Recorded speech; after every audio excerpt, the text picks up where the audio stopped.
ساهر المنذر هي مو قصة علاج وإنه أني حرية شخصية أو ما أعرف شنو وتحولت هيجي، يعني عنك جاي أتكلم. لا، تشوف الأمر ببساطة إنه أنت لما كنت منحسب عبدك قبل التحول، يعني كنت بنعمة ما تشعر بها، بدليل إنه بعض النساء، هسه أنت أكيد بعائلتك أكو نساء مرت في مرحلة ولادة، يعني خلفت، ألم الولادة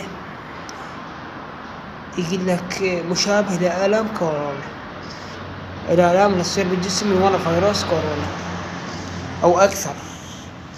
شوف ألم الولادة إيش قد صعب، يعني أنت لما تصير مرة تكيف تولد يعجبك هيجي آلام، فاحمد ربك مع كل الأسف.